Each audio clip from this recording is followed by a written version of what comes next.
Hey everybody, welcome to Geek Addicts.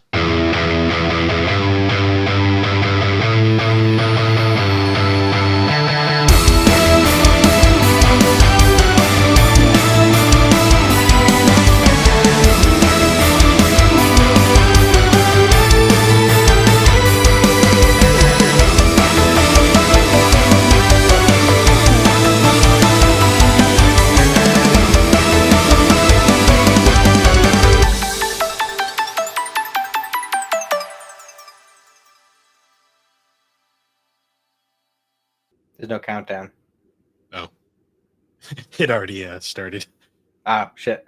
Welcome to Geek Addicts, the pop culture podcast where we talk about all the crap that happened this year. I'm Matt, and this is Bill. How's it going, Bill? Oh, 2024 just this has been both a long year and one of the quickest years I think we've had in a long time. Yeah, that tends to happen a lot. Like the older we get, the more dragged out every year seems to be, but also the faster it goes. It's kind of a weird paradox that happens. Like this year went by so fast, but I feel like I aged like 12 years this year. Oh, tell me about it. It's been something else. We lost a lot of good people this year, too. Fucking top of the list, of course, is Akira Toriyama, which I'm still kind of broken up about that. Yeah, it was a rough year overall. Anyway, It seemed like every week. yeah. We lost fucking James Earl Jones, Tony Todd. Like, Mm. it's rough. Yeah. Um, yeah, thankfully though, we're going into 2025. You know, everyone always says it might be a better year, but I swear to God, we say next year will be better and it never is. So at this point, I'm just kind of like, it'll be a year. Let's see what Yeah. happens. Let's all be honest with ourselves. Every year is just like the last. Well, except for 2020. That was a special kind of crazy. That was, well, I mean, 2021 was like probably the first year where it was better, but that was just kind of like, I don't think anything could have been worse than that. Yeah, that's true. So, how's Uh, things been with you, Bill? It's been a couple weeks since we recorded because we took a week off for Thanksgiving. that is true. Yeah. So this is our end of the year episode, but if you can probably tell by how we're talking that we're recording this probably before the end of the year, before Christmas. So Yeah, just some context there. It was actually, okay. beginning of December. Yeah, a little context. Honestly, it's been all right. The last Thanksgiving vacation was kind of strenuous. Like that's I love that time of year, but it's always like so much like shit's going on. Black Friday was insane. Um, Hmm, as always. got most of my Christmas shopping done. So yeah, I've Cindy's been looking into. I guess like people have been starting to wake up and realize that Black Friday is bullshit yes, because all the companies just friggin' like jack up the prices like a month or two before, and then they cut it down to like $10 more than it used to be, and they're like, look, it's 20% off. yes. That's why you go to the mom and pop like little like small shops that actually still have the spirit of things. Mm-hmm. Like Yeah, it's pretty crazy.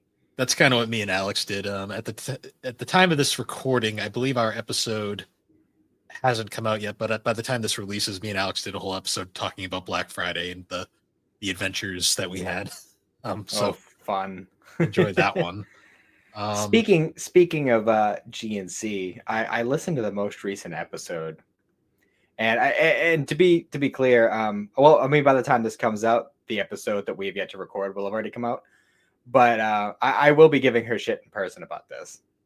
But oh, it looks like Chris Sabat played this new character called Corin. she doesn't know anything about Dragon Ball. I was sitting there shaking my head like, "Are you fucking serious?" Her Dragon Ball experience is literally super. That is No, it. I know. It's just it's just I hear that and I'm like, oh my god. I held my tongue. I was like, I'm not gonna say it. It's just like, you know what? I'm gonna hold it. I'm gonna hold it to her. She has to watch the rest of the Dragon Ball, at least Dragon Ball and Z next year. Because if she doesn't, I'm going to sneak into her house and replace all of her One Piece manga with Dragon Ball.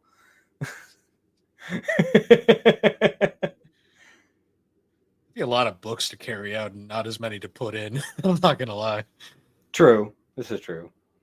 And in all honesty, if she wanted to read it, she could just borrow them from you, or read Yeah. them on Shonen Jump. Also, you'd have to get in there when she's not there, and that's like never. So she. True. This is true. But yeah, other updates. I guess people probably noticed from the start of this episode, but we have fancy new music now, intro music. Yes. How do you like it, Bill? It's very anime, and I kind of enjoy that. Yes, Jerry was very passionate about getting this. He wanted your reaction to it. So No, I enjoyed it. It was when I listened to it, I'm like, there's the Dragon Ball vibe I was expecting. that's exactly what I told him to go for. he said, I think the way he put it was he was trying to make a theme for a Dragon Ball show that never happened, and I think he did a very good job with it. He did it. I'm very happy. It's very much what I imagined a theme for this show would be, that we couldn't do at the time because we were still just figuring it out. Because ironically, the previous Geek Addicts intro that I threw together in 5 minutes is very somber, kind of. Yeah. Well, I mean, that also kind of matches the two, because we're not like a super high energy podcast. Which I mean, I'm kind of hoping that we get a little bit more variation once we start getting guests on, like some of the more like, like Aaron and Thrak, like get some more high energy people in here every now and then. But because I don't know about you, I'm like one of those kinds of people who like I feed off of the vibe of other people, and you have a very chill vibe, so that just kind of gives this podcast a very like low key kind of feel to it. See, the funniest part about that is, even though Aaron and Thrak definitely can definitely show the personality more than we can, they both have the same like kind of low tone voice as we do, which is kind of funny in hindsight. Well, I mean, it's a matter of perspective. I mean, I guess it depends on how I'm like what I'm saying, what I'm talking about, but I always felt like my voice is on the not like super high, but definitely not a low baritone. Yeah. No, I did enjoy it though. I didn't know that was going to be carbonated. Gross. That's okay. I mixed an energy drink with gin, so that I'm seeing how that's going. Hey, there's nothing wrong with a good Jaeger bomb. I mean, I know it's not a Jaeger bomb, but it's the same concept. Don't yell at me, people. I know what a Jaeger bomb is. So I was getting I needed caffeine, but I also want to have a good time. So I grabbed one of those like Ghost Energies, because I have a bunch of them just chilling around. Are they any good?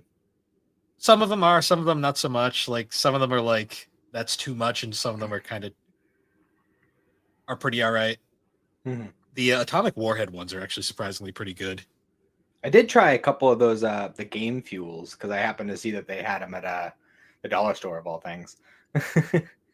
But those are actually pretty good. Cindy didn't like them, but I mean, she doesn't like anything that isn't just like a regular Red Bull, because it's a thing with her about like things that have too much sugar.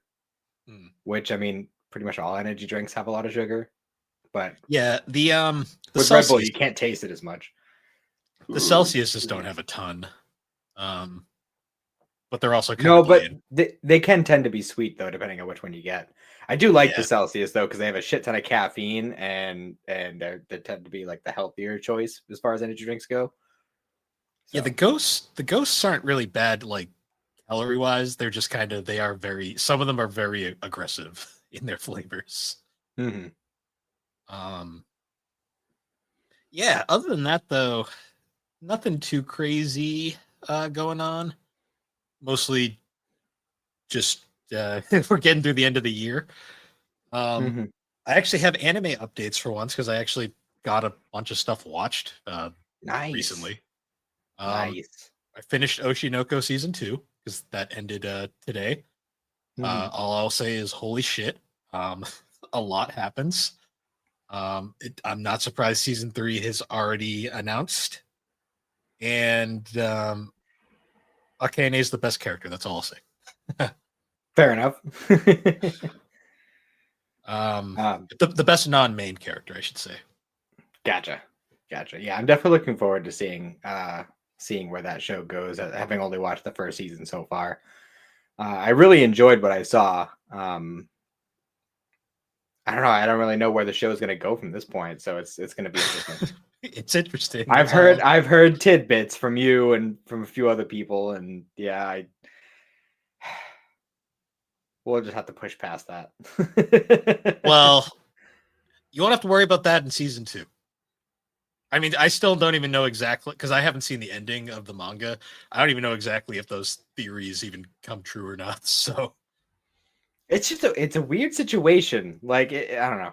yeah, the whole Like thing's weird. you could tell they were setting something up in season one, and I don't know when it's gonna come to any sort of fruition. Hopefully not Ever. completion, but You'll see. Don't worry about that in but season 2. That's all I'll say. yeah. Um yeah, I have also watched a little bit. I technically have only watched one full show. I like dabbled a little bit, like rewatching some Yu Yu Hakusho and a couple of just like whatever things like but I did watch in its entirety Code Geass for the first time, which has been on my list for like literally over 10 years. So I finally crossed that one off. I enjoyed it a lot. I did not know it was a mech show. Yeah, I've been hearing about it for over a decade, did not know it was a mech show. So that that's was on my list surprising. as well because Alex won't shut up about it. It's one of those ones that I'll get to it some point. It is very good. It's only 2 seasons, so you know it's like a 50 episode. It's not super long, and the story does catch you. Like it's really interesting. Like I definitely see why people always put it up with like shows like Death Note back in the day. Hmm. Did Um, last time we chatted, did we talk about the I watched the vending machine show? yes, we touched on it. Yes. All right. I did see that. It was it was very much all right, I did. I referred to it as like that was incredibly dumb but entertaining at the same time. Hmm. Yeah, I think we also talked about it in the episode 200 of GNC. Right. Yeah, it was I liked it. That's about all I can say about it. Hmm. I also recently binged pretty much all of Konosuba. Um, Hmm. that show is very entertaining. In a lot of ways, like it's another isekai, but the reason why it's entertaining to me is it's an isekai where they're aware how dumb isekais are, where the whole gimmick is like the main character kind of sucks at everything. Like he, in traditional isekai fashion, he gets sent to to the isekai world because he dies saving a person in a tragic thing, but then you find out rather than getting hit by a truck like he thought, he actually got hit by a slow moving tractor that didn't actually kill him. He just died from the heart attack from the stress. That is incredibly dumb, and I love it. But then like the whole gimmick is like they have this party and they always the whole gimmick is they're like very calculated, but then they suck at everything they do. Like Mhm. that's like their whole gimmick. They're like the worst like isekai party ever, but they somehow luck into a lot of shit. Yeah, It's just literally a show of like isekais are dumb. We're aware. Let's just play with that and go from here. fair enough. Can't argue with that. Yeah, I Um, watched all 3 seasons plus the movie and all the OVAs. I haven't watched the spin-off series yet though. mhm. Yeah, that's the one thing is I haven't watched the Code Geass movies yet, but at least to my knowledge, I think the first three of them at least are just kind of like retellings of the show. So I figured there's no huge rush to watch those. I can always just circle back to those and watch them later. Hmm. Um, and I've only gotten 6 episodes into it, but I just started another show. It's called Subasa Reservoir Chronicles. Okay. It's kind of an older show. It's from like the mid 2000s. And I remember seeing, I think it was on the Orange Bricks, because Funimation would always put like little ads for like upcoming shows that they have on their home releases. Uh, and that was one of the ones I always remembered seeing, but I could not remember for the life of me remember the title until I think I asked on the Superpod Discord if anybody knew. Like I just gave like what I remembered, and it's like, does anybody know what this is? And I don't remember who it was, but somebody was able to tell me the name, and it's really interesting so far. It's Okay, so it's not an isekai, but it has some isekai elements to it. So I guess the basic idea of what the story is about is there's this, it's like kind of like a quasi fantasy world, and there's this dude who's like, he's like an archaeologist, and he was like a childhood friends with this princess girl, but it turns out this princess girl has like this special hidden power that, like, you know, basically she can like hop between like different worlds, like different parallel earths, and blah blah blah, some stuff happened and she lost all of her memories, but the memories were like physically manifested as feathers, and like you kind of like think of it like the Shikon jewel. Basically she got Shikon jeweled, but it was her memories instead of a magic stone, and they got spread between multiple different parallel worlds, and the guy has to find them all or else she'll die. But even if he gets them all, she won't remember who he is. This sounds eerily similar to the plot of Tales of Hearts, minus the last part, which is kind of funny. Mm-hmm.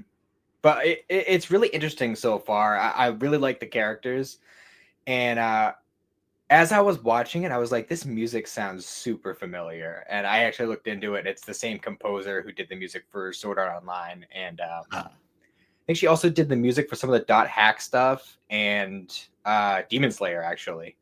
Oh, So she does very good work. I like her music, and that definitely helped me get into the show. So I'm excited to watch more of it. I'm hoping it'll be done by the time we do the year wrap up for GNC, but that depends on how things go with timing and everything. But, yeah, I want to try and bang out a few more shows before then, because we're down to at least 1 week, a week and a half maybe. So yeah, well, I've pretty much conceded that I'll probably be in last place as far as most animes watched, but I'm fine with it. I mean, Alex is just going to make us all look bad. So yeah, I mean, I don't know how much Slade's watched, but he's watched a lot. I'll say that. I know either way the two of us are going to be at the bottom, but I'll probably be at the bottom. I just go through this like phase tonight where I just watch the first episode of like 12 different animes just to artificially inflate my list. Just say, yep, I watched a little bit of this and a little bit of that. I started this, I started that, I started this. I started a dropped little bit them of all. this. I started a little bit of this and a little bit of that. Yeah, I'm not going to go any farther with that. Anyways. And then I have been watching Daima, so I guess I can include that on my list, even though it won't be done by then. It will be more than halfway done, though. So Dub comes out in January, I saw, so that's a good sign. Yes, very excited about that. But I think by the time it comes out, the show might have wrapped up. Depending, it depends on when in January. That sounds about right with how behind Crunchy seems to be these days. Yeah, I mean, it's still not as long of a wait as we had with Super. So Super was like a year and a half. Super was weird. Like, it was a year and a half, and then like a completely different dub came out before it by a different studio for like an Asian territory, and I was like, this is weird. Yeah, it was bizarre. But either way, I'm really enjoying what's happening at Daima right now. I'm having so much fun with it. They just keep dropping even more lore stuff, and I don't want to spoil anything, but I also really want to talk about it. So it's a bit of a struggle for me. But all I will say is there is another. And I'll just let you stew on that, but you'll probably forget about it by the time it actually is relevant for you. So you know what's going to be the hardest part of the what's funny is I'm pretty sure that episode will probably be either out or like close to being out by the time we release this, but I am really the hardest question for the anime wrap up is going to be like favorite intros and outros, because there was a lot this year. Yeah, well, I mean, my favorite intro, I think, is, it might be between like 2 or 3, but there's one in particular that I've kind of had in mind as the favorite, and you probably know what it is. So,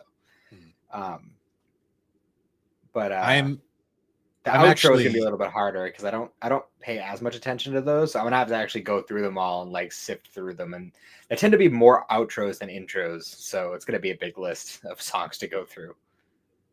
believe it or not, my favorite outro might have been from a show I recently watched. We might have mentioned it earlier in this episode. Um, it slaps really hard. That's all I'll say. Yeah, I feel that. Um, so as far as like are there any like interesting movies you saw this year that you want to talk about? Um, believe it or not, I did not watch a ton of movies this year, which is a little depressing in hindsight. Hmm. Um, Spy Family Code White, that was an amazing film. I'm still like I want season 3 so bad, but I know we still got a little bit to go for Spy Family. Hmm. Um, Suzume might be my favorite film I saw this year. I'm not gonna lie. Yeah, that one was definitely up there. I watched the three big Shinkai movies for the first time this year, so it's gonna be hard to choose between those three. Oh, you did watch Weathering with You finally? Yeah, I watched it. It was actually like might have been like a month or two ago. It was a little bit ago. I don't know. I must have forgot to mention it. Doesn't it have such a downer ending compared to the other two? I mean, kind of, but I mean, it still kind of had that like somewhat hopeful, like like everything was still kind of cool by the end. So My whole part of that is like the ending of Your Name is like we saved a town. At the ending of Weathering with You, we flooded Tokyo. yeah, Although whatever. that takes place before the ending of Your Name, so I have a. It's at least implied that they did drain the flood eventually, but Well, I'm sure. I'm sure. But oh well. I'm still like And in a I weird. think I only watched. I was gonna say I'm still in like a bit of a debate with myself right now. I'm not sure if I liked Your Name or Suzume more. I don't know. It's a hard choice, man. They're both good. I was thinking to make Cindy watch Suzume because I think she'd really like it. Suzume is really good. I gotta watch the older Shinkai films. I have all of them on Blu-ray. I just have to sit down and actually watch them. Hmm. Yeah, I think I only watched 3 Ghibli films this year that I hadn't seen previous. Hmm. Because I saw what's it called? The Boy Boy and and the the Heron. Heron in theaters in January, and I watched Kiki's Delivery Service and Howl's Moving Castle, which I liked Howl's Moving Castle a lot, and found out after the fact that it was based on a novel. So I'm gonna An have to Eng- try and find that, an English novel. Like it's not even based off a Japanese property. which is wild to me. Um, It's from very what I've rare to see anime based off of Western stuff. yeah, what I found really interesting too is apparently the novel goes way deeper into a lot of the background stuff in Howl's. Like there's a lot of stuff that doesn't get explained throughout that film, and I'd like to read that novel at some point. I just have to find it and actually Hmm. sit down and do it. Yeah, I gotcha. You and I have read a fair amount of manga this year, We both have, for this show and otherwise. yeah. I mean, we did pretty much the majority of we did basically the first like major portion of Pokemon Adventures. Went through that, Hmm. and Yep. I swear the world was against us because it did not want us to have a smooth recording on any of those. Nope. Yeah, it happens Uh, though. I'm still bummed. The one that was like my favorite section was the one that got hurt the worst by like audio issues. Yeah. I mean, we could always revisit it later on if we wanted to, or do like a general overview. Well, I But definitely do want to do Diamond and Pearl at some point soon because I'd like to see where it goes next. yeah. Well, I mean, the one we're doing next for possibly for next week's episode. Um, well, actually, Super and that one will probably wrap up in the same like round. 'Cause I think Mm. my plan for the next one that we're doing, I don't know if we want to say it or not, but my plan is to split it up into 4 chunks and read it that way. and Super I think is going to be about the same. So Oh, book 22 came out, I believe. yep, it showed up in the mail randomly. I totally forgot that I pre-ordered it. I found it at Barnes and Noble 2 weeks early, and I was like, "Oh, cool." Mhm. Well, because Hey, I one more remember, volume and that'll wrap up the superhero arc. So right? I forgot they were in that because I picked it up and I saw Pan on the cover, and I was like, "Oh, right, we're in this now." mhm. Yeah, and that'll be the last complete volume that we're gonna get until the manga comes back. Because after that one, there's only 3 more chapters, and each volume is 4 chapters. So unless they want to put out a small one, that's gonna be it. So at least Bummer. until they bring it back, which who knows when that's gonna be. Supposedly, we might be getting an announcement about that soon. Because is it like Jump Festa or something? I know something is happening this month in Japan, some sort of event, and supposedly Toyotaro is going to be there, and that's I guess a big deal. So we'll see. But I mean, we've been shortchanged before. It could easily just be them promoting Dragon Ball Divers or whatever the fuck that's called, which is the replacement for Dragon Ball Heroes. Oh, yeah, Because that. they're doing away with all the Heroes arcade machines in Japan, and they're replacing it with a new one. Yes, makes perfect sense. Mm-hmm. Um, Oh, I finally beat the Yuffie DLC in Final Fantasy VII Remake. nice. So I'm all set for when I get the second game. You can just jump right into it. Although Sparking Zero will probably be taking priority until that's done. Gotcha. You played Persona 4 this year. That was a big thing. Persona 4 and Chrono Trigger, both very big True. ones that have been on my list for a while. Enjoyed both of them very much. I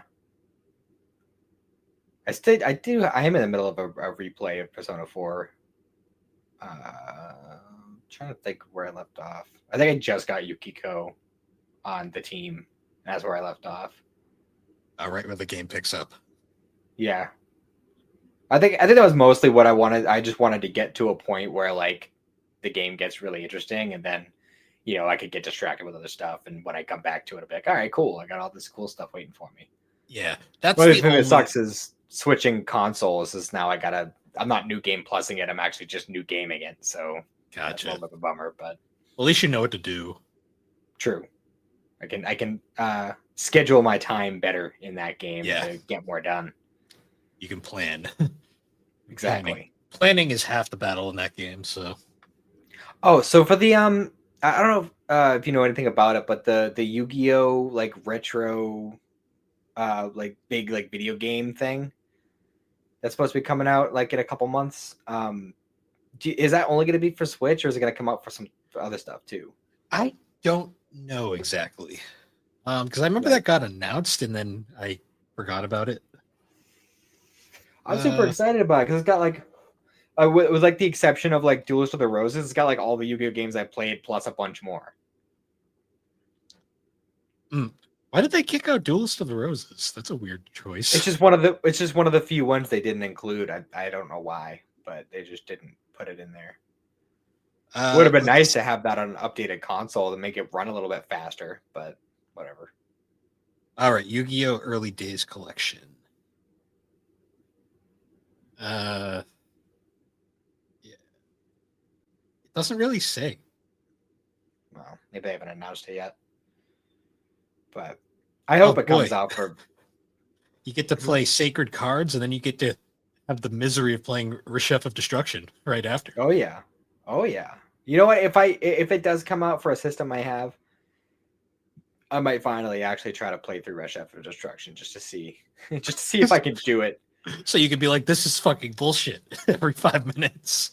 But I did notice that fucking Dungeon Dice Monsters is on there, and I'm pretty pumped about that because I played a little bit of that this year, and I really enjoyed it.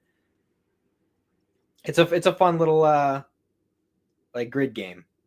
You know, it'd be really funny if they just like skipped Duelist of the Rose but put Falsebound Kingdom on there, or did they do that?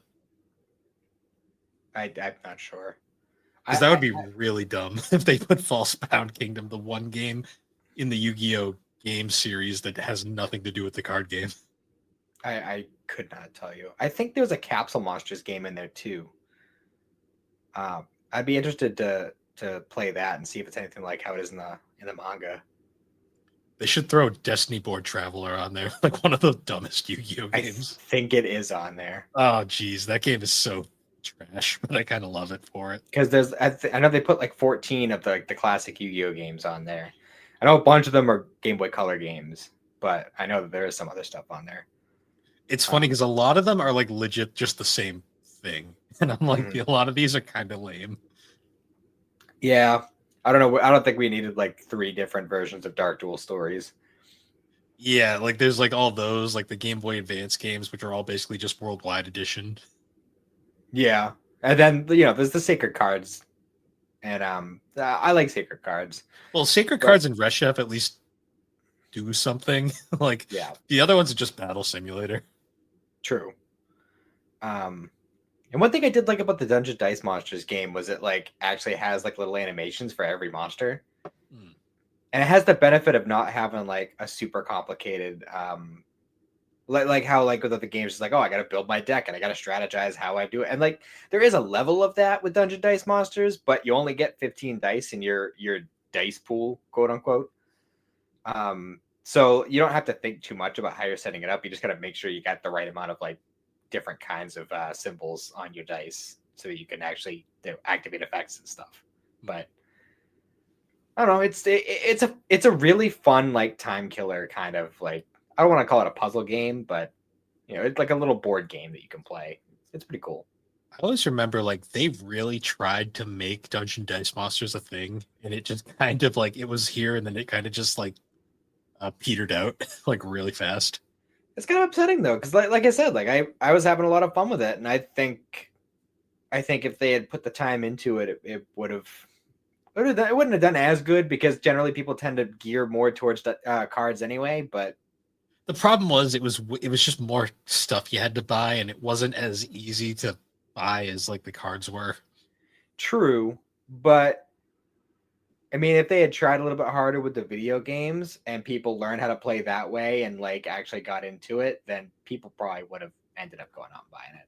I honestly think if they had just stuck to exclusively being like games, like video games, and not like done the physical thing, it might have done better. True.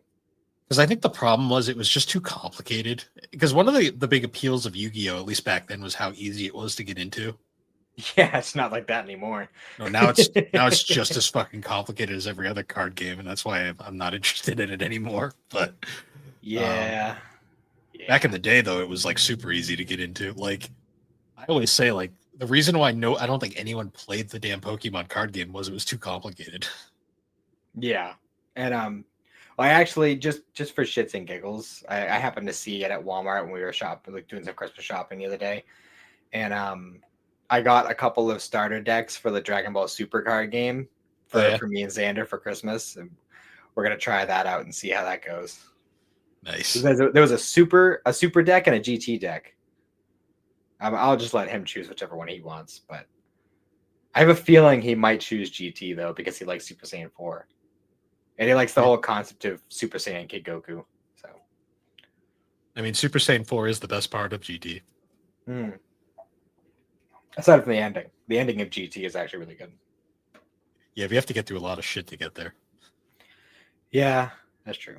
Or you could just skip it all and just watch the OVA and just say fuck it. Yeah. You just be like, hey, Goku Jr. His great grandson. Yeah. Oh, geez, that show. The only things from that show I liked were GT and Player Goten, because that's just funny in hindsight. I mean, I like a lot of things from GT. Like it's easily the worst of the Dragon Ball shows. Like, let's not split hairs here, but it doesn't make it like awful. Like, it's not unwatchable. Like it is a show I come back to every few years and I'll rewatch it.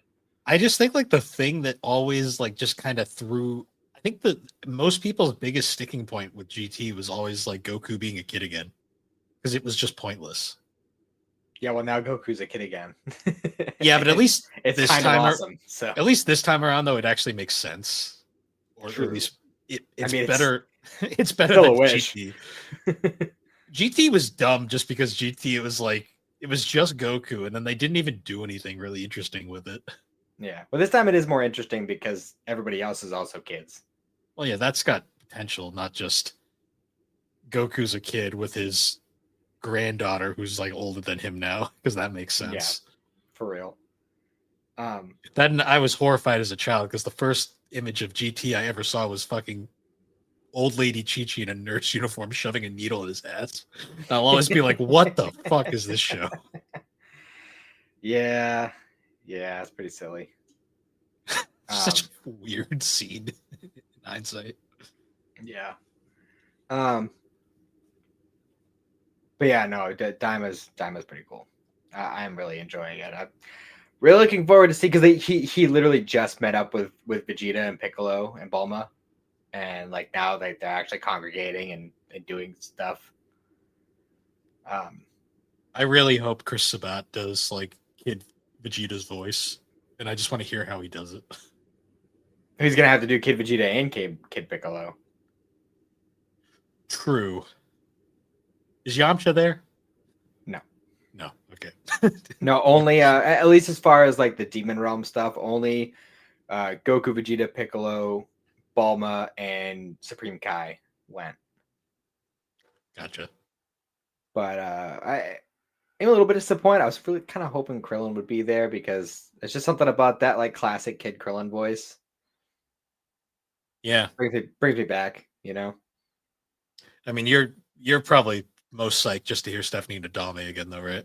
Oh yeah, extremely. I'm curious how she's gonna sound because it's been a while since she did the voice. It has been a while. I mean, I saw the trailer and you could definitely hear like she's aged in her voice, but like, I mean, it's still very recognizably the classic Kid Goku voice. Yeah, it's not like I think the most jarring to me like voice actor coming back after a long time was Kirby Morrow in Yashahime, which tragically he only came back for one episode because he passed away shortly after. But he must not have been doing well at the time because he sounds rough in that first episode of Yashahime. Yeah. I still think one of the like most impressive performances I've ever heard in animation was Chris Ayres' performance in the Broly movie. May he rest in peace. Because he was in that movie, he was operating at 17% lung capacity. Yeah, and I'm so glad he was well enough to do that movie. Just as his like final performance. Yeah, and I am glad he was able to go back and re-record the Frieza lines that he missed in Super. True. So at least we have that to remember him by. His incredible performance at less than a fifth of his lung capacity in Broly. Like that was wild that he was able to do that well with such little air to work with. I know, especially because he does a lot of screaming in that movie too. Yeah, for real. But yeah, I did not beat nearly as many video games as Thrak did this year. Yeah, I said it on 3DO earlier, but like I made this year more of an anime year than a gaming year, mostly just because I really wasn't feeling games this year. I don't know why. Yeah, that's fair. And I beat a few. Like I beat the Mario and Luigi RPG remake, which I really enjoyed. I actually beat that the same day you beat Fable. That's funny. Because you were streaming and I was playing it in the background, I remember. Yeah, I need to get back into. I'm hoping that at some point in the near future, I can start up another stream. Actually, I was going to try and do that next weekend. But well, I might have to try and work some stuff out as far as like the planning of it. But I mean, if you're available, we might be in your neck of the woods. So I was gonna see if we could drop by. Oh, okay. Next weekend, you were saying? Yeah. Right, thanks for telling me because I was actually thinking about heading back home. That would have been ironic. Yeah, real funny.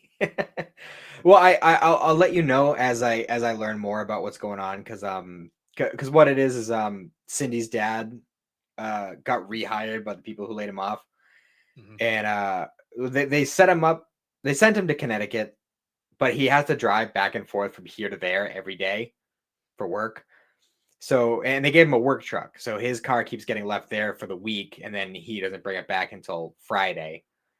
So, Cindy and I were talking about like driving him down there, and so he can grab his car, and then he could have both here. Hmm. And he literally works like 15 minutes away from you. Oh, interesting. Yeah. So it's entirely possible you may have passed him on the road at one point or another. Oh, it's possible. But yeah, so we're already going to be that close. So if you're not doing anything, I'm definitely dropping by. Yeah, just let me know. I won't go home next weekend then. Fair enough. Yeah, I just got to talk to Cindy's dad about it and figure out if he actually wants to do that next weekend. Okay. But so what else did we gaming wise, still not a ton. I mean, I mostly played 3DO games this year, which is perfectly fine. I enjoy my 3DO games, even though we played a lot of shit recently. I'm not gonna lie. I'm looking forward to next week's episode. We're recording that on Sunday. That's gonna be oh boy. By this point, people already know we're doing the porn games, so Yeah, well, by this point, it would have already been out for a few weeks, but yeah. That's our holiday special. kind of. Oh god. So how many hidden gems, Bill? How many? Calling them games is a stretch. That's all I'm going to say. And they're not even calling them porn is also a stretch. I'm not gonna lie. I still don't even know how I'm gonna handle that episode for like the content ratings and stuff, because I might have to like set that one for explicit. Well, I mean, I don't know. I mean, I feel like if all the rest of your shows aren't set to explicit, I think it'll be fine. Yeah, well, I gotta see, because we're gonna have Dre and Steve from Fine Time on with us, and Oh oh yeah, boy, that'll be fun. I love those guys. Their show is very very entertaining. That's all I'll say. Fair enough. Yeah, I've read quite a number of books this year. I've passed the 50 mark, so that's good. And as far as like, I mean, I still have some time. I got to read the stuff for next week's episode and then finish the book that I'm currently reading. And I don't know if I'm going to be able to finish another one after that because I already have another book lined up to read. But I mean, I read the Aragon series for the first time this year, Nice. which is really cool. I still haven't read the new one that came out last year, but I read the classic 4 books, and I enjoyed them. They were pretty good. I didn't really start getting into it until Eldest, the second book. I don't know. It's just something about the first book that didn't catch me, and then it made me really nervous because a lot of people were telling me that the first book was the best one. I was like, I really hope not, but I ended up liking the later books more than the first one. So maybe it's just a matter of preference. But I think my favorite book that I read this year is still, and I said this when I read it like way back in like February. But I think Watership Down is still my favorite book that I read this year. It was absolutely wonderful. I remember watching that movie back in fucking primary school. I don't know what the fuck that teacher was thinking. There was a few movies because I know Netflix did a one like recently, like within the past few years. And I know that there was an older classic one, and it might be another one. I'm not sure. But we watched the classic animated one like back when I was in primary school, and holy shit, that movie is a fucking trip. That's all I will say. Oh, I'm sure. I mean, the book is crazy too. I mean, it's funny because the first half of the book is them just being like, oh no, this horrible thing's gonna happen to our home. We gotta get as many people as we get, or rather, get as many rabbits as we can, and get the fuck out and set up a new place. And they go through all these adventures, traveling. They're telling their stories about Rabbit Jesus, and they finally get there and they settle down. They're there for a couple weeks. And they're like, man, this is awesome. We don't have to worry about predators. We got plenty of grass. We're working on this awesome burrow. And then like the main one's just like looking around, and he's just like, we don't have any bitches. And they spend the whole rest of the book like, oh shit, we need females. We're gonna die out in like 2 years. Yeah. The dude bro mentality. They were all like, It's like, wait yeah, a this is minute. great. This Wait is a minute. sausage fest. We need some chicks. I remember that movie caused so many questions. I remember like parents were mad that we watched that in school because like all the amount of questions that were asked after watching that, and the teachers were like, "Ask your parents," and the parents were like, "No." Hey, it's classic literature, okay? It is, but primary school students maybe a bit early. I like elementary or middle school, probably better. I'm gonna say. That's fair. I'm I just mean, saying. I thought the book was absolutely wonderful, and I recommend anybody out there if you haven't read Watership Down. Yes, it's a story about rabbits. Deal with it. Read it. You will love it. It's amazing. it's about rabbits, but it's a very mature book for its demographic, I will say. Yeah. Well, I mean, kids' books in the 70s just hit different.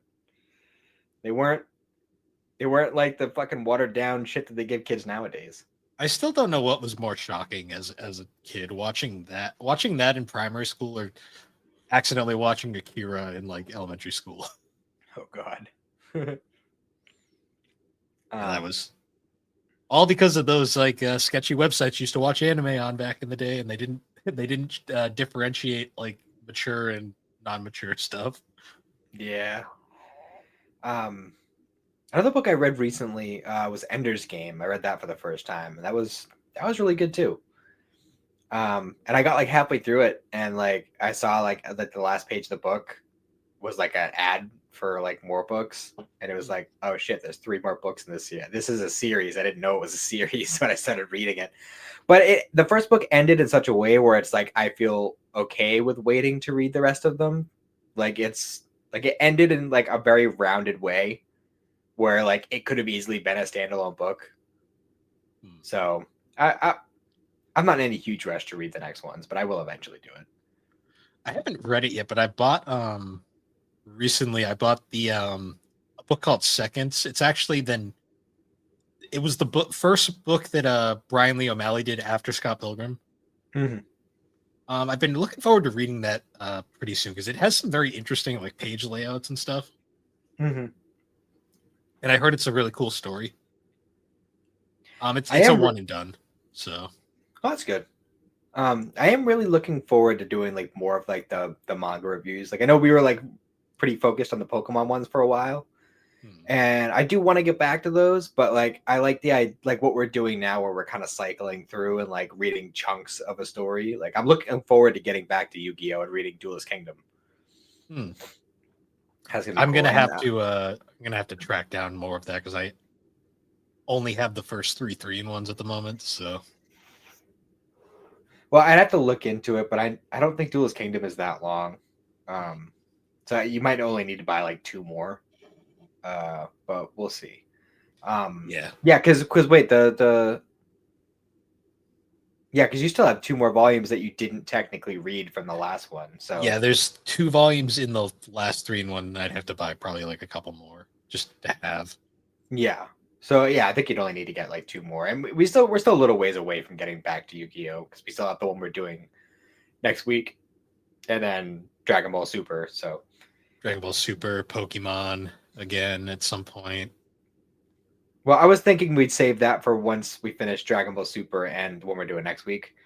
Because like I said, like those are both gonna finish during the same round, and then we'll have 2 open spots. So and the Diamond and Pearl, it's an 11 volume thing. So it's pretty long.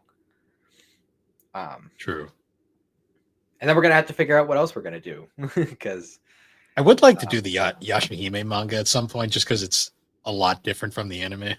Yeah, that's the thing is our options are limited because we don't have a ton of the same ones. I mean, I know obviously like when we finish Super, we could always just circle back and start original Dragon Ball. But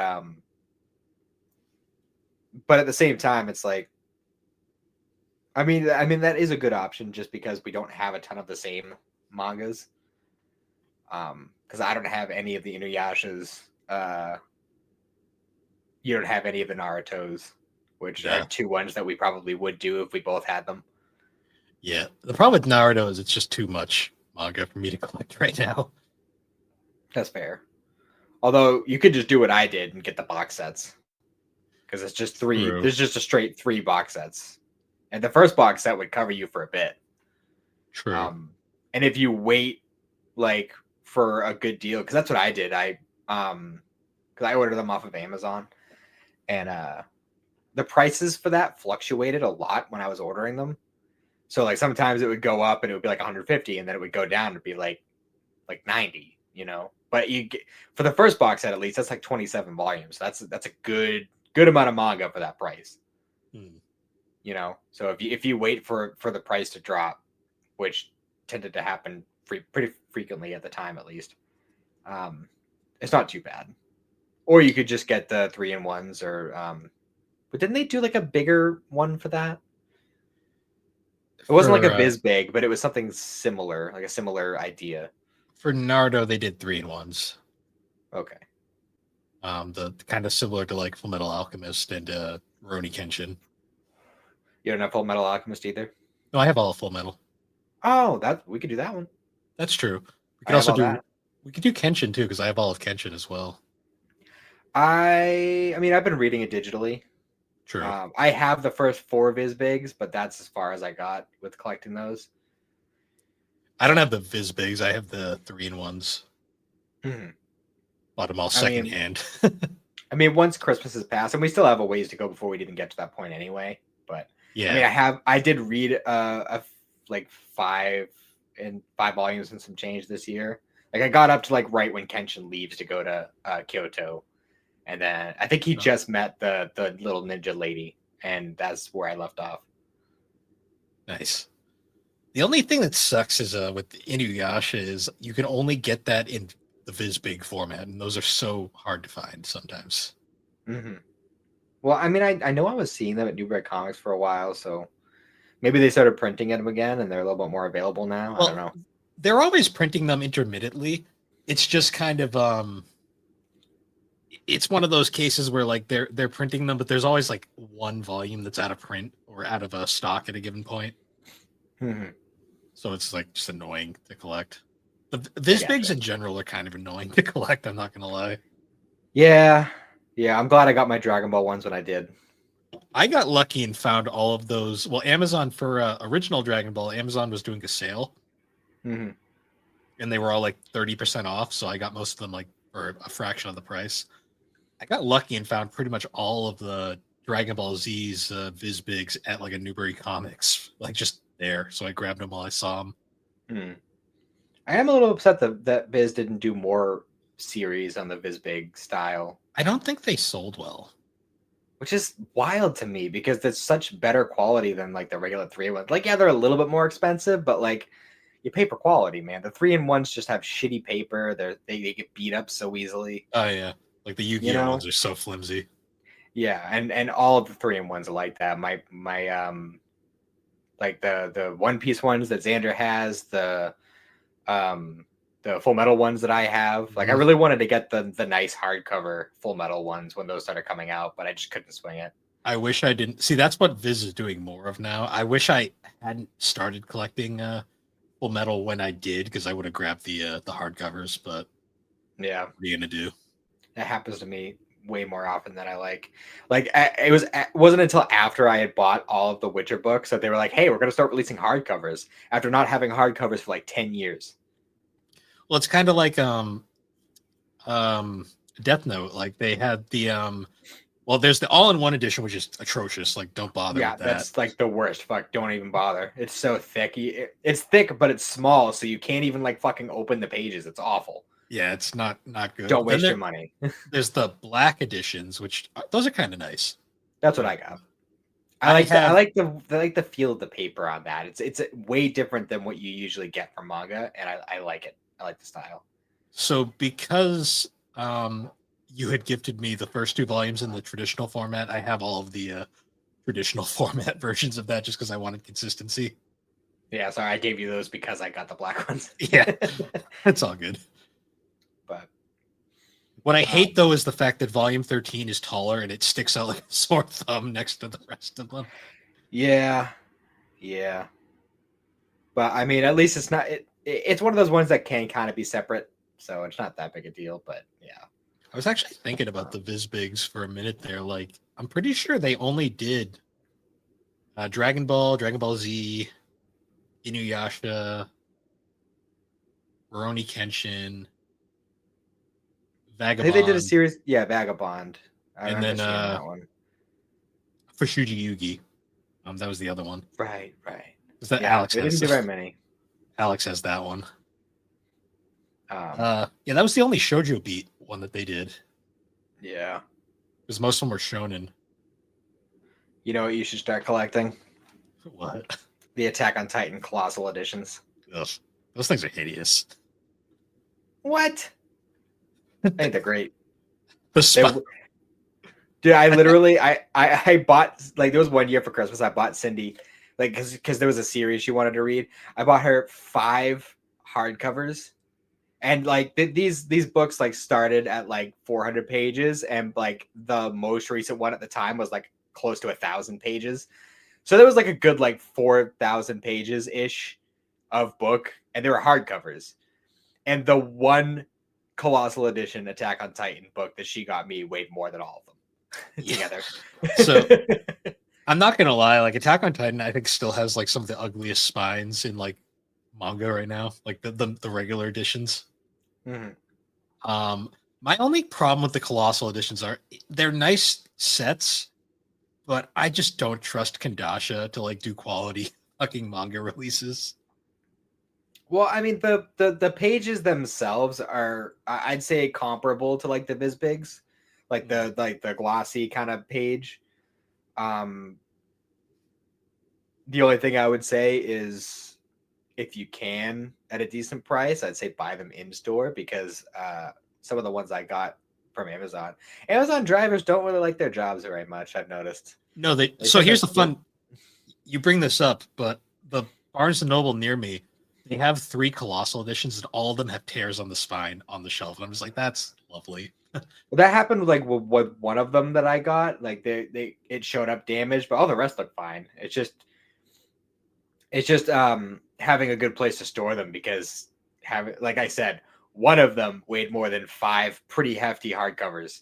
Are we talking like so you want huh? Like, are we talking like Berserk Helsing weight, or maybe more, honestly?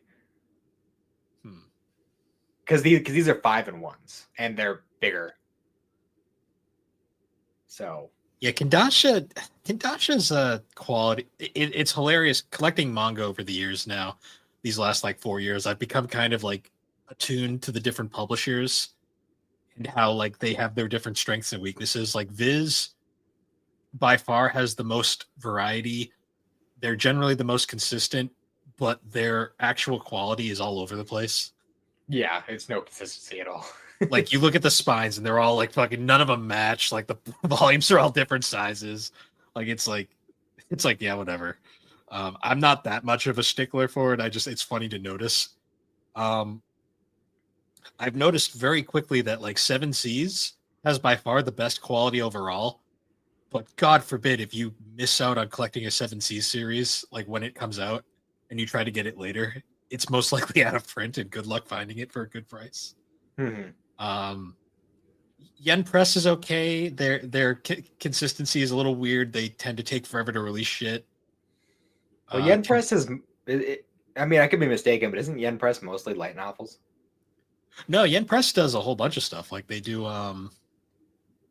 Fruit Baskets was Yen Press. Oshinoko's Yen Press. Okay, well, that explains why I can't find it, like to read, like, for a subscription digitally. Yeah, the Yen Press does a lot of interesting stuff. I know Yen Press because they do the Sword Art Online books.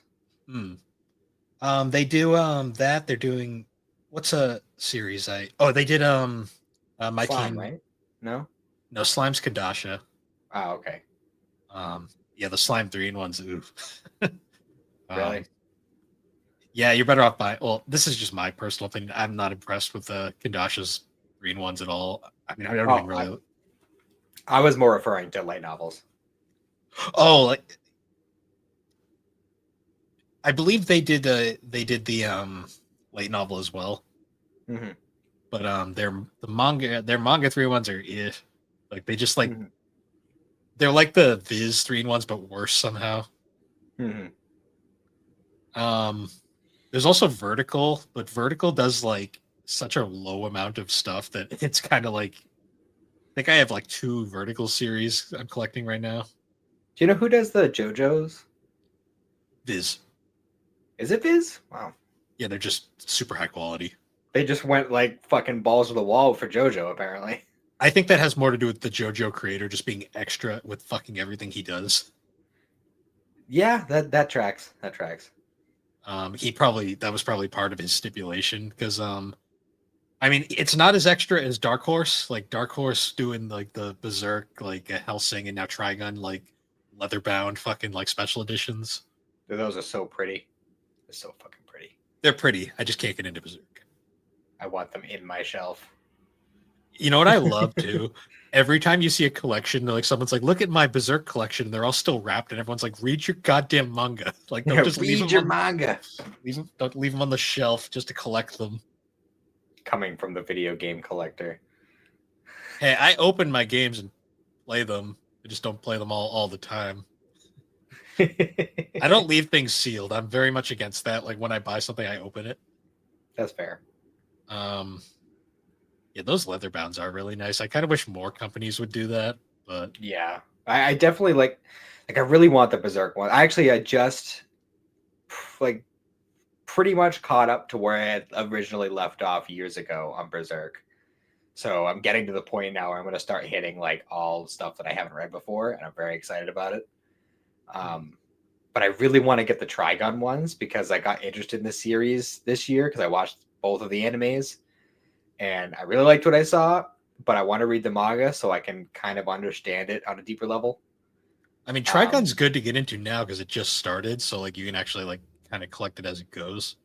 Yeah, so maybe maybe if I get like an Amazon card or something, I'll start work on that because that's going to be a lot shorter than Berserk.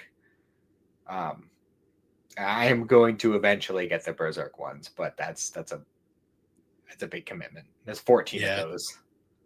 Yeah. I mean, I love his art. I just like for some reason the story just doesn't grab me. I don't know why.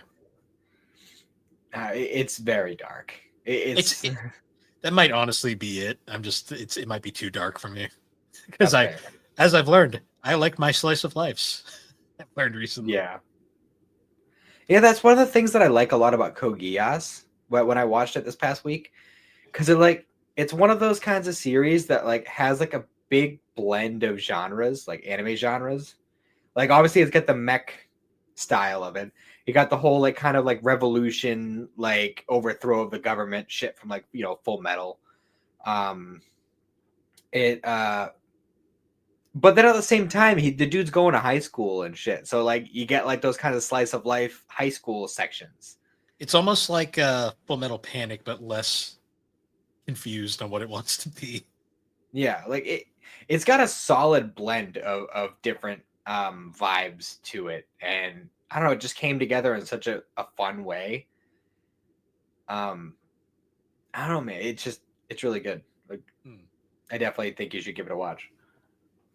I have both the Blu-rays. I just haven't sat down and watched them yet. Oh, and if we do come down to see you next weekend, I'm gonna bring my hard drive so I can give you Dark into Black. Okay. Because that's gotta happen. No worries. And if anything else you want, that's on my hard drive. I have a fair amount of stuff. Yeah, no problem. Yeah, other than that, manga collecting, I think I've collected all the series I really wanted to get caught up on. Now I'm just kind of like I've got ongoings.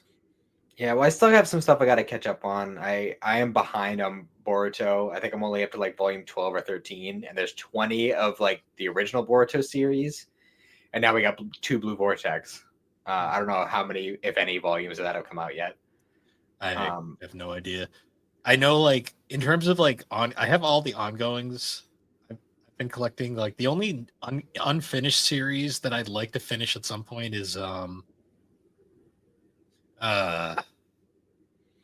Rene, which is It was the series Rumiko Takahashi did right after Inuyasha. Hmm. It's 40 volumes, and I have like the first. I think I have like the first like 17 volumes, and then I have volumes 39 and 40 because I just happened to find them one day. Hmm. Um, that's been one that I've been grabbing it progressively. Like I'll grab like maybe like a volume or two every like couple of months, but that's such a long commitment. I don't know if I'm gonna do finish it anytime soon. I gotcha. I mean, I don't know. I'm like, because I know I still need to finish Yu-Gi-Oh. Like I need like I think 4 more volumes for that, or for the 3-in-1s, I should say. Um, they're not technically mine, but I do want to get Xander more of One Piece because he's only got up through like the beginning of Skypiea, which I mean is still it's still like a quarter of the way through the series. Like it's funny how a lot of these early arcs like take up like how much space of like the total amount of story that actually takes up. yeah. Well, it's kind of crazy because like then you get to like Wano, which is just long. Yeah, well, I think the anime like extended it so far. Like yeah, the manga was long for Wano, but it's not nearly as long as the anime made it seem. That's actually one thing I did like about the 3-in-1s for One Piece because I remember when Alex was collecting them. Well, she still is collecting them. Fun fact: the 3-in-1 for episode for volumes 100, 101, and 102 actually just came out, and I'm getting that for Alex for Christmas. Um, Yep. Actually, that was one of the options I did throw out there when we were trying to figure out what we're gonna do next. Because I mean, you technically have all of it available to you. the thing is, though, not gonna lie, Alex is not gonna let me read those before she does. I'm pretty sure she's read East Blue. So believe it or not, she hasn't actually read the physical books yet. She's only been reading it digitally. Well, she's read it. I'm just saying, Yeah, like, but Alex is weird like that. She won't. I guarantee you, she doesn't. She won't want me reading her books before she does. So it's like one of those weird things. that I don't know. That's kind of weird to have 100 books 100 books in a series and you haven't read a single one of them yet. Alex's priorities are weird. That's fair. She's also really busy. That's true. Yeah, I'd be That's better off just. true. I'd honestly be better off just getting the Shonen app. Yeah, probably. That's what But I I hate. mean, I hate the fact that they split it because it's like there's so many series on the Viz app itself now, but like all the Shonen stuff is now on the Shonen app, yeah, like Inuyasha's on Viz. which is interesting because before they split them, you couldn't read Inuyasha for free. Yeah. But I mean there's a possibility if that's something we wanted to go for. Because I mean the early arcs are pretty short. So like it wouldn't be like a super huge commitment, and then hopefully by the time the arc started getting longer, by that point you'd be invested and actually enjoying the process. So Yeah, and take it from me, it's a lot easier getting into the series reading it rather than watching it. yeah, yeah. Honestly, Kaguya-sama is one of the ones where like reading it is an interesting experience compared to watching it. I mean, like both the manga and the anime stand on their own, but like reading it's a completely different experience. Yeah, like with One Piece, it's weird because like I watched I think a decent I think I watched like up to Arlong Park in the anime like before I read any of it, and I just stopped watching it. I don't even remember why. I don't know. I just lost interest and stopped watching it. And it wasn't until I read the series like all the way up to date before I was like, okay, now I can watch it. Hmm. And I think part of it is because it started in the late 90s. It was like the kind of like I don't know, it just felt like when Toei started animating it, they weren't taking it seriously. Hmm. I don't know, it just feels that way to me. And it wasn't until like Thriller Bark that they really were like, okay, let's start jacking up the quality. And that was the point where like the big animation shift happened and it started getting really good. I still remember the 4Kids dub when that premiered. Mm. That was a very miserable dub. Yeah, no kidding. We did get the pirate rap though. This is true. This is true. Alex hates the pirate rap so much. But yeah, it's definitely worth it. Oh, Cindy started watching Bleach. Still can't get into it. I've tried so many times. I don't even remember what it was that made her want to watch it. She just started watching it. Like, Is it she only because watched a couple episodes, but part of it's because it's kind of like getting that resurgence right now. it could be. I think it was like somebody was talking to her about it and said she should watch it. But yeah, she's only watched a couple episodes so far, but she likes it so far at least. There's a ton yeah. of season 3s coming out next year. Season 3s? Well, season third, well, a ton of new anime seasons coming out next year, I should say. Yeah. Like Oshinoko season 3, Spy Family. Hopefully Spy Family season 3. It's confirmed for next year, so it'd be nice to get an update on Dragon Ball Super, but I'm not holding my breath. Yeah, that's you can put Dragon Ball Super with Kaguya-sama season 4, with both of us being like, maybe someday. It's still more likely than Komi season 2. Yeah. You know what baffles me on the Komi thing? That manga, there's so much to adapt. Like, it's not even like a case where they ran out of material. It's just they did like the first like section and then they ended it right when it gets interesting. See, the thing is with Dragon Ball Super, like, if they keep dragging their feet, they're gonna fucking lose Masako Nozawa before they're able to do like, you know, Moro and Granola and all that. Like, she's getting up there, man. She's old. I know. The fact that she's even still working is a miracle in itself. Yeah. Like, so they keep dragging their feet, they're gonna lose the voice of Goku. And that's a big deal. Like, I don't even know if they'll even animate anything after she dies. Like, yeah, because in Japan, when an actor dies or actress dies, generally they end up killing off the character. Yeah. Well, I mean, with Dragon Ball, there's usually some wiggle room, but like Masako Nozawa is such an iconic actress for that role. Like, you can't just replace her. Which is hilarious because I can't stand watching Dragon Ball subbed. See, I've grown an appreciation for it personally. Like, that chick got some fucking lung. You want to talk about some fucking lung capacity? She got it. Like, I mean, it's impressive. I just could never. I can't watch subbed generally in general, but fair. Yes, other new seasons though. Zom 100 season 2 should be coming out. Looking forward to that. That's gonna be good. Kaiju number 8 season 2. My Happy Marriage season 2. I can't wait for that one. That's coming out next month. No, that fucking OVA like just fucking left me with like I want more. Damn it. I haven't watched it yet. It'll make you want more. That's all I'll say. I might even just wait until the new season comes out and then. Why you don't want that? You don't want that easy entry for the list? No, well, I mean, I could do that, but I mean, if I was gonna go for easy entries, I would just watch a movie because there's plenty of movies that's something to see. True. I mean, I've counted every OVA as a separate entry on the list, so. Oh, Trigun Stampede season 2. I'm looking forward to that. What else is coming out? There's more stuff. I'm just brain farting at the moment. Oh, I think Solo Leveling season 2 is also coming out. Oh yeah, when we get any news about when the Chainsaw movie coming out? No, Chainsaw Man is one of the ones that's like, what's the holdup? Yeah. Because you know what I noticed too, the hype for Chainsaw Man died. Like, well, that's because they did 12 episodes and they're like, okay, we're done. Like we're gonna do a movie eventually.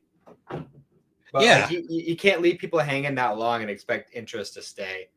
Like, Chainsaw Man is great. I enjoyed it immensely, but the fact is, it's still a new series, and it doesn't have the kind of like Like it's not like Dragon Ball One Piece where fans will sit and wait for 6 years for a new, or Attack on Titan. Like people won't just sit and wait for years on end, and then as soon as it comes out, it's gonna be like, whoa, like that's the thing. It's like you kind of have to seize the moment. Well, it's like Spy Family right now. The reason why that's doing so well is because they've been very consistent with it. I think the only reason they haven't got more out is because they caught the manga so fast that they were like, shit, we got to slow down a little here. Well, they have enough material now to do a season 3, so they do. They for a while there though, it's like guys, slow down. Endo's not that quick. And the manga's been on a bit of a hiatus, like not like an outrageous one, but like it's been like a month, and we still got another like 2 weeks before he's gonna put another chapter out, which is a bummer. Did you see how gullible people are online recently with the Spy Family thing? No, I don't know what you're referring to.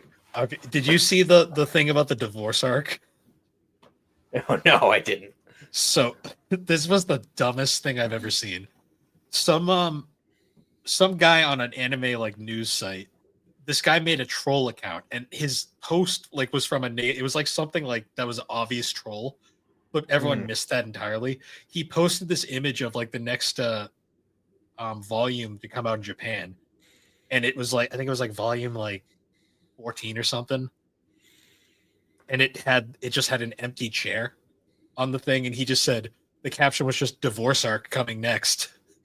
And everybody bought it and ran with it, and everyone was posting like, is this real? Like divorce arc? Like all the fucking anime news sites didn't even check this. They were just posting about it, and I'm like, you guys are so fucking stupid. That's so funny. Like, I know eventually, my theory is that eventually like they're gonna have like an encounter, like Lloyd and Yor, like in their actual professions. Mm-hmm. But I don't think it's gonna be stupid like a divorce thing. That's just dumb. It also wouldn't surprise me if it just never happened. Well, yeah, that's a theory too, that they live in bliss and don't ever know. Endo seems like the guy that would troll us with that, so I'm not sure yet. But yeah, we'll see. We will see. Time will tell. Time will tell. Oh yeah, Sakamoto Days is getting an anime pretty soon. That's cool. Nice. I'll have to check that out when it comes out. The manga's been fun. It kind of lost the plot a little bit as it went on, but I do still kind of look forward to how the anime will handle it. Mm-hmm. Gotcha. Anything else? Oh yeah, the Jujutsu Kaisen, the next next arc. I'm ready to feel sad. Yeah, you get even more sad. How many more of my favorite characters are gonna die this time? Oh, the Attack on Titan movie is coming out. Which is literally just like the final chapter is just squished into a film. Oh, Rurouni Kenshin, the Kyoto arc is coming out right now. That's right. I forgot about that. My whole thing is like, that's cool. I'm gonna watch that eventually, probably next year at some point, because I'm kind of Rurouni Kenshin out at the moment. But that's fair. I just hope when this finishes, they say they're doing the third arc, because my god, I want to see that animated and not that fast attempt that we got in Reflections. Yeah. I want the legit, like for reals adaptation of that. Yeah, just because like I've read a little bit of the manga just to see, and I'm like, damn, this is like a really good arc. Like I really like this shit. Mm-hmm. Yeah. But yeah, I think maybe at this point we could kind of talk about like some of the stuff we're looking forward to, like for like podcasts wise, like things we want to try and shoot for covering for this next year coming. I'd like to do more games next year. Yeah. See, I definitely would like to, for sure, and I'm gonna do my damnedest for sure. But my time for gaming is limited, and my experience with gaming is limited because I don't know. I had a weird experience growing up with games. I didn't really have friends that played video games for like a while. Like I didn't really get like friends who played video games until like maybe middle school. And by that point, everyone was just playing Call of Duty. So I missed a lot of the big names. like a lot of them, because I was just kind of left to my own devices, and I was just like, oh, I like Dragon Ball, I'm gonna play Dragon Ball games. Oh, I like Pokemon, I'm gonna play Pokemon. Fucking, I like Yu-Gi-Oh, I'm gonna play Yu-Gi-Oh. You know, like I did that kind of shit.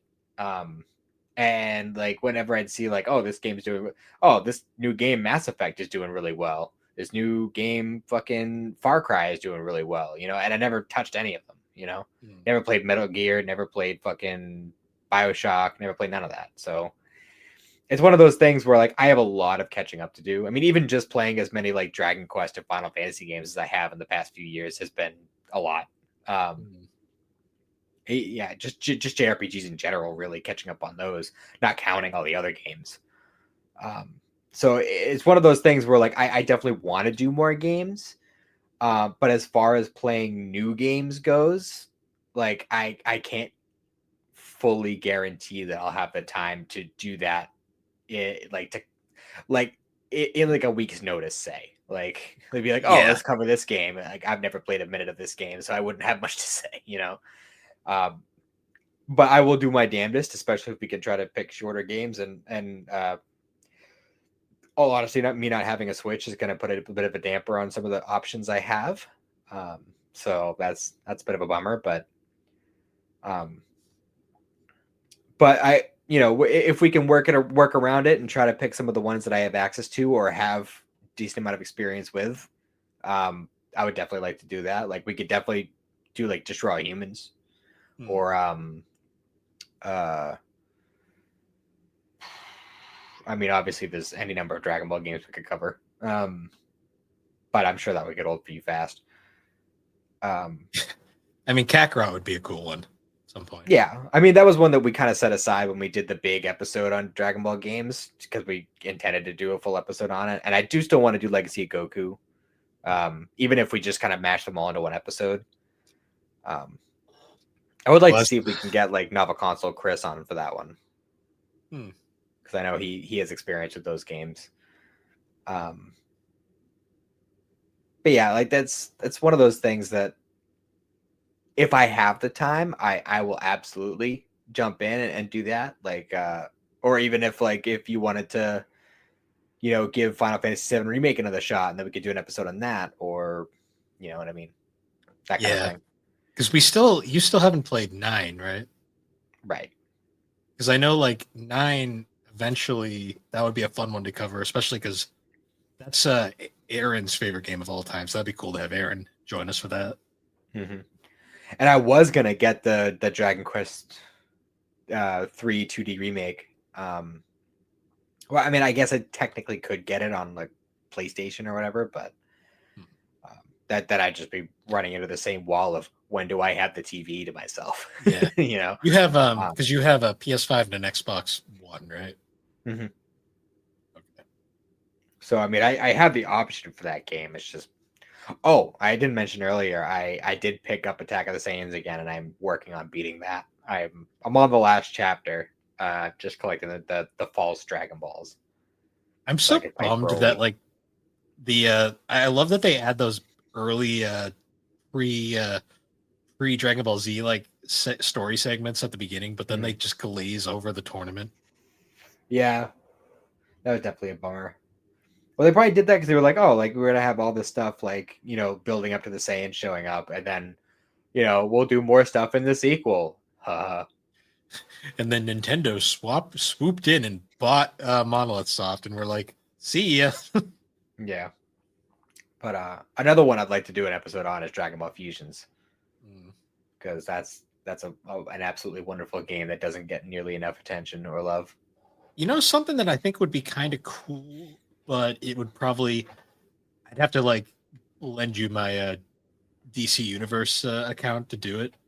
It'd be cool to do some like traditional comic reviews. Yeah, for sure. I'd like that. I'd have to see about how sharing an account works for DC Universe, but if I can like let you borrow mine, that would probably be an easy way to read some of that stuff. Yeah. Well, is it like is a lot of that stuff like arc runs or anything, or like multiple issue runs, or are there like standalones? So I believe DC Universe has a thing now where like they actually have the trades. You can read the trade format, so it'll have all the issues for like a certain run in one thing rather than having to go Mhm. to the individual issues. Yeah, because I was gonna say like if I could just like get all of like one like story arc or whatever like as like a single purchase on like Kindle or something, I could probably do it like that. Yeah, I'd have to look into that because I think you can actually buy the trade versions now, which have all of the issues for like a story arc together. Yeah, because I know Marvel does something like that where they like will mash like a ton of issues together as like a I think they call it like the Epic collections.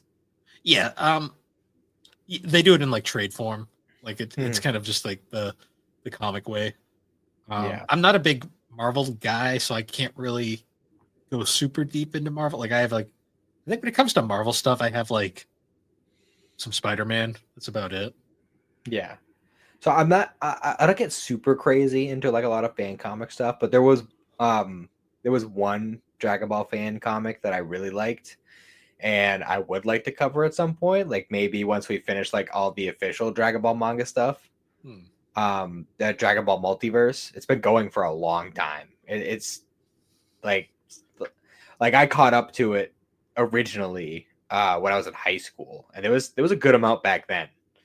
And they've just continued on. They release like a page every like 2-3 days, something like that. Um, and it's been ongoing since longer than Battle of Gods has been around, like by a pretty wide margin. So, and it's a really fun story. So Hmm. I think that would be a fun one to cover at some point in the future. You know, be a cool manga to cover too. Now that I think What's about that? it, it's a Shonen Jump one, so it'd probably be easy. The Kage manga. Yeah, that is on. Yeah, that's on Shonen Jump. Yeah, because it's weird that it's a shonen technically. Yeah. That'd be a um, cool one. yeah, there's one that I do want to read. It's worth reading just because Aka's art is really cool, and it's kind of a bummer that he's not drawing anymore. But Mhm. not Yeah, taking that, anything against the artist for Oshinoko. She's an excellent artist as well. But mhm. Yeah. See, I definitely want to read more of the stuff that I have on the Shonen Jump app, and I do read it. But because I've been buying the Kindle editions of Berserk until I finish Berserk, that's kind of like taking up the time that I read yeah, uh, digital comics. Um, but I've also been whipping through it. So, and true. whenever they're on, because like generally what I'll do is I'll buy one volume a week on Kindle. But if it's on sale for like $5 a pop, I'll buy two. Hmm. And yeah, that's been really fun going through. Trying to think, there's another one I was thinking of. I mean, I know your time is really limited, but like like covering like smaller novels would be really fun too. Hmm.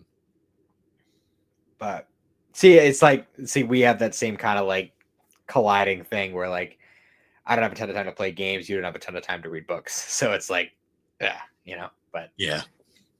um, but I know Cindy and I were talking about doing that side series thing, so that would be fun to do. I Hmm. do still want to do the stand with you. Yeah. I got to Yeah, that would be a good one. Because you know what, I that's actually one thing that I do have on my hard drive, so I could pass that to you Hmm. when I come to see you. True. Um, and a few other things too that I have on there. I'd have to check and see what I got, um, but yeah, those are some fun things I'm looking forward to doing. Hmm. Um, I know we talked about doing some of the live action series this year coming up, Hmm. so hopefully we can get some of those done. I know how we had done the Marvel cinematic universe at one point. It'd be kind of cool to do some of the DC animated movies too going forward. Yeah, for sure. Unfortunately, we're gonna have to figure that out because Max decided to take half of them off their service for some reason. Yeah, I saw that. I'm not very happy about it because they're getting rid of Teen Titans and Static Shock, among other things. And you know Well, what else I'm really upset about? They're getting rid of fucking Ed, Edd n Eddy. I, Max literally just like killed any reason to own that app. I'm not gonna lie. Yeah, it's fucking bullshit. Unless you want to watch Looney Tunes. I mean, Yeah, Max. I mean, let's be real. Max does have a lot of good stuff on it. Like, I mean, you also don't care about Lord of the Rings or Harry Potter, so that doesn't really matter to you. But all that stuff's on there for people like me who like that stuff. Um, and there's a bunch of like, I mean, that's the thing is Max is really good with movies. Like they had tons of good movies. that if you're a Discovery fan, you can watch like MythBusters or like all the car shows. Oh, yep. That's honestly what I've been doing with Max mostly lately. And I forget, is Max the one that has like Ghost Adventures and shit? Because I know Cindy loves those shows. I can't remember if it's Maybe Max or Paramount. I can never tell anymore. Even Paramount, like half the Star Treks aren't even on it anymore. Yeah, I know. Fucking, I don't know. Paramount's like determined to kill Star Trek for some reason because I mean, they finished. They at least they gave Discovery like a proper wrap up, even though that's probably the series that deserves it the least. Um, Yeah, the one that everyone hated. yeah, and they fucking cancel Lower Decks, which is the best fucking new Star Trek we The one had that going everyone for loved. us. Fucking, they literally ditched Prodigy. Netflix picked them up. And I don't even know if that's going to end up continuing. I hope it does. Oh, that's another thing I really want to cover is Prodigy. Because that's a really fun show. Let's see. I mean, I do want to do more Star Trek episodes anyway. Honestly, it was a little disappointing that we only did the one episode this past year. And then life happened. Yeah. It was just hard to plan it out, and then like all of a sudden a year went by. I was like, shit, like fuck. Maybe we shouldn't have waited on everybody else. Should have just done it. Yeah. But what are you gonna do? Yeah. But no, there's a lot of stuff I'm really looking forward to covering on the show in this upcoming year. I think I said it for the same for 3DO, but like more guest episodes. That's something I want to try and plan out next year. For sure. Like I said, I'd like to get Novel Console Chris on for the Legacy of Goku episode. Whenever we get around to covering Dragon Quest to any degree, we can have Thrak on for that. Obviously Aaron for Final Fantasy 9. And then just in general, like whatever we want to cover from that point onward, if we want to do like more Ghibli movies or whatever, we can maybe see if Rick wants to join us for that or something. That'd be cool. Yeah, honestly, there's a whole bunch of fun stuff. And then once we eventually get around to covering the live action One Piece, I'm sure Alex would love to join us for that. So she'll be there. Also, we should make her join us for Dragon Ball Evolution. That would be fun to get her to watch that. I don't know if I can convince her, but that movie it's not that hard of a watch. It's entertaining in its own way, much like Netflix Death Note. The hair gel gag is funny. I still think that one's pretty funny. The fucking I still can't get over that one video of him sliding on the car. Yeah. But it's still like the most out of character Chi-Chi though in that entire series. Yeah. Where she's like actually cool. She does stuff. Yeah. It's kind of bad, but that's like one of the best versions of Chi-Chi out there. Well, the best anime version of Chi-Chi is in the non-canon wedding dress filler arc. So yeah, that's true. It's like that poor character got the shaft so many times. Oh, we got to start covering the Z movies too. We do. Those will be fun, especially those early ones. Don't forget to add the OG Dragon Ball movies to your list of completed anime. Well, I had already watched those years ago, so they're already. Yeah, but I mean, I don't know about everybody else, but I'm keeping separate tabs for rewatches too. So I'm gonna mention rewatches, but I'm not counting them on my main list. Yeah. Well, I'm probably gonna like list off all the new ones, and then I'll list off all the rewatches, or vice versa. Yeah. I'm tempted too if I want to talk about manga I read this year, but that might be I was gonna bring it up just as a conversation point. Yeah. That was my thought. It doesn't have to be like part of like the like official like structure of it, but if we want to talk about it in general, I don't see why not. Yeah. Of course, by the time this comes out, that will have already been recorded and released. Yeah. most likely. Yeah, so we're at about an hour and a half. Any other things we wanted to cover before we wrap up, or No, not a particularly. Just kind of shooting the shit on this one, really, for the most yeah. part. Yeah, I think that'll be a good enough time to wrap it up then. Yeah, once again, guys, thank you for joining us on Geek Addicts. You can find Geek Addicts on all the major podcasting platforms, particularly Apple Podcast and Spotify. And be sure to check us out over on the Superpod Network. That is superpodnetwork.com. Awesome site. Tons of great different podcasts, shows, videos, blogs. At the time of this recording, I'm not sure what kind of blogs we're doing over on the site, but I'm sure there's an awesome like series or something going on. I'm sure by this point we'll probably be doing like the favorite games from the second half of the year. Because I know Aaron was talking about that, so I think that'll probably be what's current. Yeah, it's either that'll be current or it'll already be out. But either way, like tons of cool stuff like that. I don't know if we're gonna do Christmas themed blogs. That'd be kind of cool, but I don't know how we handle that. yeah.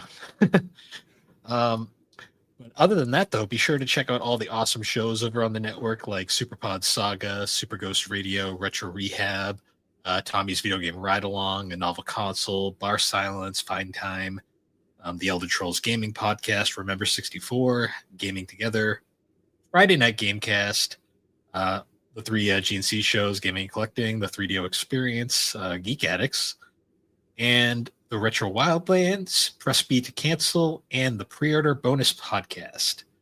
And with that, everybody, we will see you all later. Have a good one.